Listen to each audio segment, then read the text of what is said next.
ఎందుకొచ్చారు? తన తాత పాపారాయుడు గారు ఆస్తి తనకు కూడా కావాలంటూ పంచాయతీలో ఫిర్యాదు చేశాడయ్యా.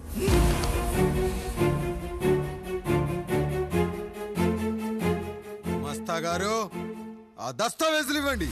అయ్యా, మరి మా సంగతి ఏంటి? అడగరేంటి? అవునన్నయ్యా, ఈరోజు మీ పన్మేష్ కొడుకొచ్చాడు, రేపు ఆ పాల్దాన్ కూతురు వస్తుంది. ఇలా వచ్చినోళ్ళంతా మీ సంతానమే అని తెలిసాక అదిగో ఆ కాముడు చెప్పినట్టు మా ఆయన వాటా కిందో బాత్రూము, నాకో సబ్బు బిల్ల, నా పుట్టబోయే బిడ్డకో బొట్టు బిల్ల, ఇదే మిగులుతుంది. అయినా ఊరి జనాభా కన్నా అన్నయ్య పిల్లల సంఖ్య ఎక్కువైపోతుంది. వాళ్ళందరూ ఇంటి మీదకి వచ్చే లోపు మా ఆస్తి మాకు ఇచ్చేస్తే మా బతుకులు మేము బతికేస్తాంగా. అవునన్నయ్య, మా ఆస్తి మాకు కావాలంతే. ఎవరిని పట్టుకుని ఏం మాట్లాడుతున్నారయ్యా? ఉన్నప్పటి నుంచి ఆయన మిమ్మల్ని సాగుతూ ఉన్నారు.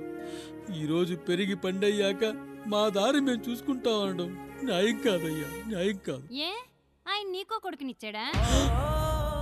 వాడి పేరేంటి? ఐఫోనా? ఎరా, ఆస్తి కావాలా? 4 బ్రష్లతో తోముకుంటే ఎక్కడ విడిపోతామో అని నా బ్రష్ టూత్ పేస్ట్ నీకు త్యాగం చేసినప్పుడు అప్పుడు అడగాల్సిందిరా, అన్నయ్య ఆస్తి కావాలి అని. ఎరా, నేను వాడిపారేసిన లంగోటాలు మార్చి మార్చి చొక్కాలు చేతిగుడ్డలుగా వాడారే, అప్పుడు అడగాల్సిందిరా, అన్నయ్య ఆస్తి పంచు అని. నువ్వు 6 నెలల పసికందుగా ఉన్నప్పుడు పాల కోసం ఏడుస్తుంటే నిన్ను తీసుకెళ్లి పశువుల దొడ్లో కట్టేశానే, అప్పుడు అడగాల్సిందిరా, అన్నయ్య నాకు ఆస్తి కావాలి. మా తండ్రి గారు పాపారాయుడు పోలికలు నాకు, నా పోలికలు ఆండ్రాయిడ్కి. అసలు మా కుటుంబంలో ఏ పోలికలు లేని మీకు ఎందుకు ఇవ్వాలరా ఆస్తి? ఆస్తి లేదు, గీస్తి లేదు. Get out, get out, get out, get out, get out అని నేను అనొచ్చు, కానీ అనగలనట్రా? అనలేను. ఎందుకంటే మీరంతా నా తమ్ముళ్ళు, నా చెల్లెళ్ళు. రక్తం తాగిన దోమ కూడా వెళ్ళేటప్పుడు కృతజ్ఞతగా ఏ మలేరియానో టైఫాయిడో వదిలి వెళ్తుంది. కానీ రక్తం పంచుకొని పుట్టిన మీరు ఈ అన్నయ్య కోసం ఆస్తి కూడా వదల్లేకపోతున్నారు కదరా. గుమస్తా గారు, నా యావదాస్తి నా తమ్ముళ్లకు, చెల్లెళ్లకు వాళ్ళ పేర్ల మీద రాయండి. నాకు చిల్లి గవ్వ కూడా అక్కర్లేదు. ఇక ఈ ఇంటికి నాకు ఎటువంటి సంబంధం లేదు. లక్ష్మి, సావిత్రి, మీ చీరలు విప్పేయండి. ఇక్కడికి వచ్చేటప్పుడు ఏ చీరలు కట్టుకున్నారో వెళ్ళేటప్పుడు కూడా అదే చీరలు కట్టుకోండి. వెళ్ళిపోదాం. దస్తావేజులు తీసుకురండి.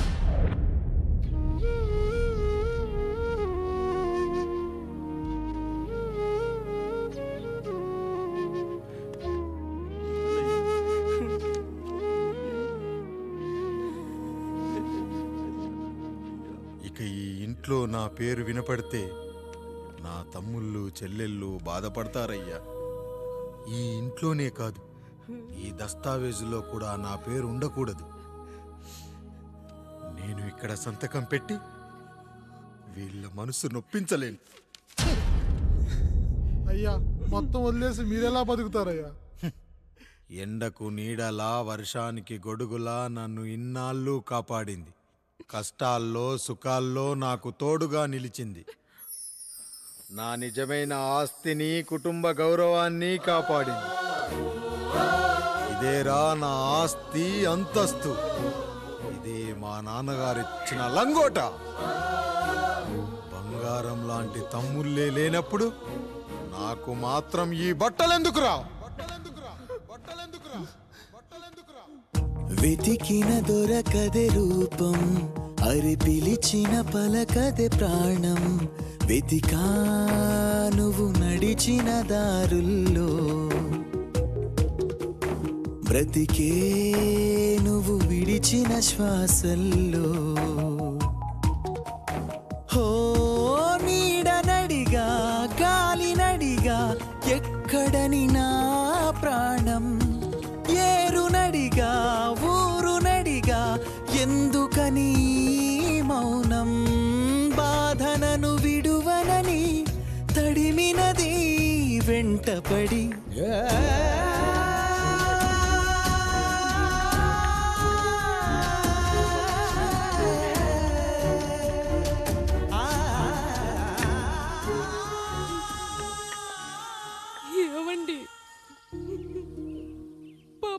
మీ చెవట పడుతుందండి.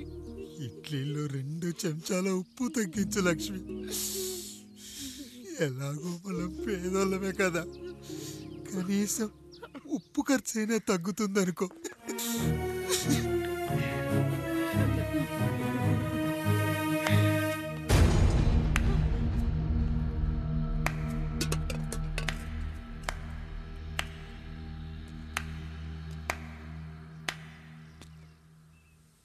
పప్పు రుబ్బుతున్నావా పెదరాయుడు? ఎవడికైనా చేసిన పాపం పండుతుంది అంటారు, నీకు మాత్రం అదిగో అలా పిండయింది. అరే రే రే రే రే, చేతి నిండా భార్యలు, ఇంటి నిండా బంధువులు, బీరువా నిండా డబ్బులు, ఊరి నిండా జనాలు. ఏరి ఎక్కడ ఇంటర్వెల్ ముందు ఇంటర్ చదివే కుర్రాడు ఏదో ఆవేశంగా డైలాగులు చెప్పాడు, సెకండ్ హాఫ్ కు మర్చిపోతాడు అనుకున్నావు కదూ? మర్చిపోవడానికి నువ్వు నాకు ఇచ్చింది అప్పు కాదు, ద్రోహం. అమ్మ వచ్చిన ప్రతిసారి అడిగేవాన్ని, అమ్మా నాన్నెక్కడా అని. నీ గురించి తెలిసాక నీ ముందుకొచ్చా, నీ బ్రతుకుని ఇక్కడ దాకా తీసుకొచ్చా. పిక్చర్ అభి బాకీ హే మేరా పితాజీ. నిన్నిలాగే వదిలేస్తే ఈ ఆండ్రాయిడ్ తో వదలవు. సామ్సంగ్లు, హెచ్టీసీలు, లెనోవాలు అంటూ కనిపారేస్తూ మా అమ్మ లాంటి వాళ్ళ కోసం తిరుగుతూనే ఉంటావు.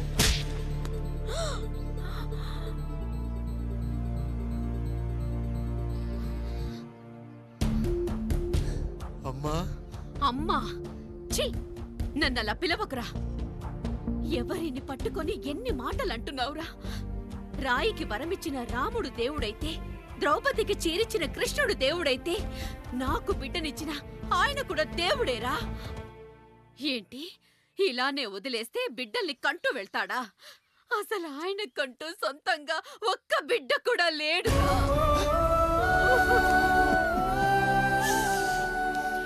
అసలు ఏం జరిగిందో తెలుసా?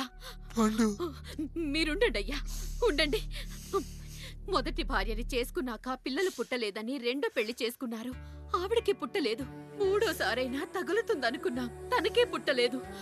పిల్లల కోసం పెళ్ళాలని మార్చాడే కాని వాళ్ళని వదిలేయలేదురా. అదిరా మా పెద్దయ్య మనసు. ఆయన దగ్గర బాణం ఉంది కానీ లేదురా. అసలు నీ తండ్రి ఎవరో నీకు తెలుసా? తెలుసా? ఇదిగో ఈ కాముడేరా నీ తండ్రి. గేదె నల్లగా ఉన్నంత మాత్రాన పాలు తెల్లగా ఎలా ఉన్నాయనే కదరా నీ ప్రశ్న. దానికి సమాధానం చెప్పాలంటే, ఒక వర్షం కురిసిన రాత్రి నేను 9వ నెల బాలింతగా ఉన్నప్పుడు. పండు పండు, ఇదిగో. ఏమిటండి ఇది? నిద్రలేస్తే నేను, బయటకెళ్తే గంటోడు, పక్కకెళ్తే పాలేరు, ఎప్పుడూ తిరిగే తాయారు. రోజు మమ్మల్ని చూసి చూసి బిడ్డ కూడా జిడ్డు మొహం వేసుకుని పుడతాడేమో అని భయంగా ఉంది. కడుపులో ఉన్నప్పుడు మనం ఎవరి మొహాలైతే చూస్తామో అచ్చం వారి పోలికలతోనే పుడతారంటారు. పొరపాటున నా పోలికలతో పుడితే? అదేంటి కాముడు, నీకేం తక్కువ? జుట్టు ఉండాల్సిన చోట లేకుండా అవసరం లేని చోట విపరీతంగా పెరిగిపోతుంది. మనకు పుట్టబోయే బిడ్డ గొప్ప అందగాడై ఉండాలి. ఇదిగో రోజు ఈ దేవుడి ఫోటోలు చూడు, వాళ్ళలాగే అందంగా పుడతాడు. కడుపుతో ఉన్నప్పుడు ఎవరి ఫోటో చూస్తే ఆ పోలికలతో బిడ్డ పుడతాడా? కనిపించని దేవుడి పోలికలు నా బిడ్డకెందుకు? ఈ ఊరికి దేవుడు రాయుడు. నా బిడ్డ ఆయనలాగే పుట్టాలి, ఆయనలాగే పుట్టాలి.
పండు ఇలా వచ్చావు? అయ్యా, తప్పు జరిగిపోయింది పెద్దయ్యా. ఏం జరిగింది? అసలే నువ్వు ఒట్టి మనిషి కూడా కాదు. ఒక్కసారి ఇటు చూడండి అయ్యా.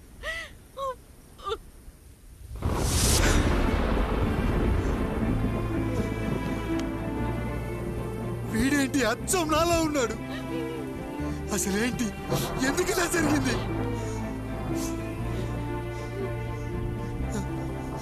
నువ్వు ఎప్పుడైనా చీకట్లో పంపు సైడ్ దగ్గరికి వచ్చావా? మరి అమలాపురంలో శివాలయం దగ్గర రత్నాలు నీకేమైనా అమ్మవుతుందా? పిఠాపురంలో పద్మ, రామాపురంలో లక్ష్మి, కాకినాడలో సుజాత. అయ్యో దేవుడా, అసలు ఇదంతా ఎలా జరిగింది పండు? అయ్యా, ఇదంతా కాముడి వల్లే అయ్యా, కాముడి వల్లే. కాముడా? కాముడు కుటుంబానికి నాకు ఏం గుర్తు రావట్లేదే. ఎన్నని గుర్తు పెట్టుకోగలను నేను మాత్రం? అయ్యా, అది కాదయ్యా.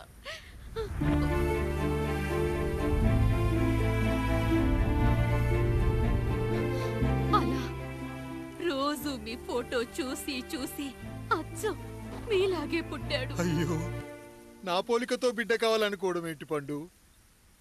నువ్విలా చేయడం ఏంటి పండు? పోలికల కోసం ఫోటోలు ఎందుకు చూసావు పండు? అందుకే కదయ్యా ముందు ఆ డైలాగ్ చెప్పాను, తప్పు జరిగిందని. ఇప్పుడు ఏం చెయ్యాలయ్యా? స్వచ్ఛమైన మన ప్రేమను ఈ పాడులోకం అర్థం చేసుకోదు. కనీసం మీ ఇద్దరి జీవితం బాగున్నా ఆనందపడేవాని. వీణ్ణి ఇక్కడ ఉంచొద్దు పండు, బయటికి పంపించు. బయటికి పంపించి బాగా చదివించు, గొప్పవాణ్ణి చెయ్యి. వీడికి అయ్యే ఖర్చంతా నేనే భరిస్తా. అవసరమైతే ఆ డబ్బు కాముడి జీతంలో కచ్చేద్దాం. అయ్యా, వెళ్లే ముందు వీడికొక పేరు పెట్టండి అయ్యా. వీడు ఇంకో రాయుడు, అంటే ఇంగ్లీష్ లో అండ్ రాయుడు, అండ్ రాయుడు.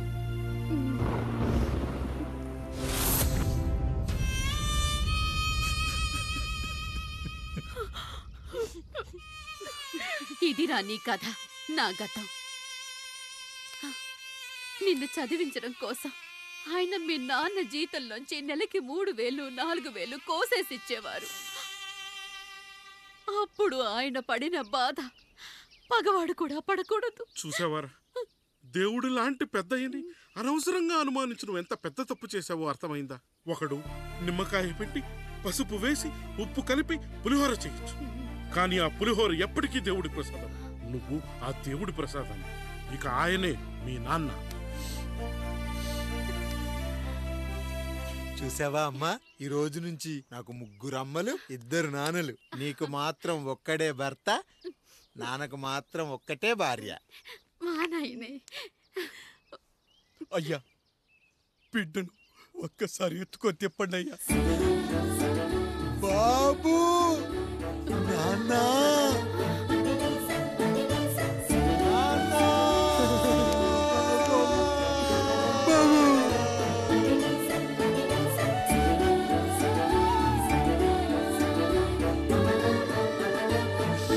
నన్ను క్షమించు నాన్న. ఇప్పటికైనా నిజం అర్థం చేసుకున్నావు. అది నాకు చాలురా, చాలు. చాలదు నాన్న, నిన్ను ఏలెత్తి చూపిన జనంతో చెయ్యెత్తి దండం పెట్టించాలి. అన్నయ్య కంటే ఆస్తు ముఖ్యమనుకున్న మన కుటుంబానికి గుణపాఠం నేర్పించాలి. ఇక నాకు వదిలేనానా, నేను చూసుకుంటా.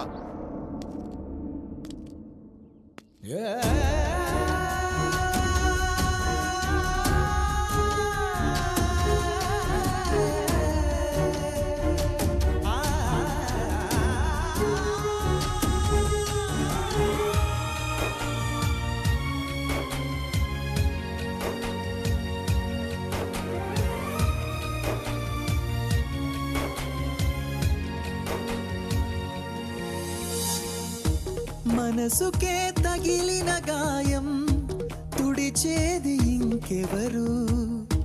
మనిషిలో పెరిగిన ద్వేషం తొలచేది ఇంకెవరు? గుండెలో పగిలిందా కన్నీటి పర్వతమే? ఓదార్పు కరువయ్యే బంధాల సంద్రములో జాలి లేదు, కరుణ లేదు ఈ స్వార్థ మనుషులలోనా? గురుతులే మనిషి మంచితనాన బాధనను విడువనని నవ్వినది వెంటపడి.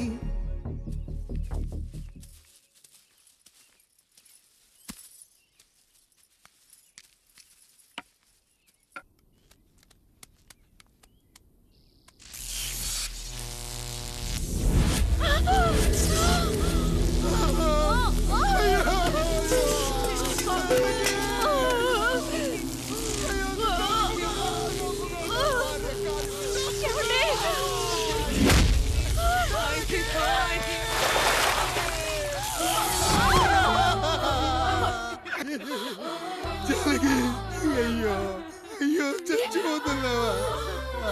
ఎందుకు ఇలా జరుగుతుందండి? నీ మనసులో మాట నాకు తెలియదా? నేను చచ్చిపోతున్నాను, మీరు ఇంకో పెళ్లి చేసుకోండి అని అంటావు కదా. అది కాదండి. అయ్యో మరి ఏంటి జానకి? హాస్పిటల్కి తీసుకెళ్ళండి.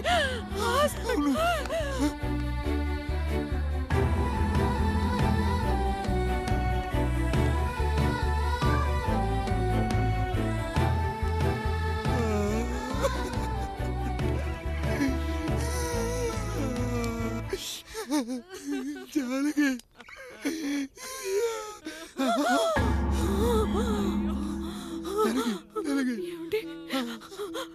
నేను వెళ్ళిపోతున్నాను.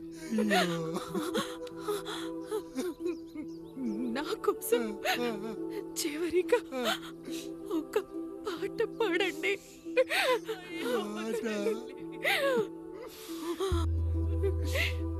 ఎల్లరిని ఏదరికి చేర్చిన సంగ్రామం. కష్టాల్లో కూడా మీరు కన్నీళ్ళు పెట్టకూడదండి. వెళ్ళే ముందు అక్కతో కలిసి ఒక మంచి ఊపున్న పాట పాడండి. పాట పాడండి.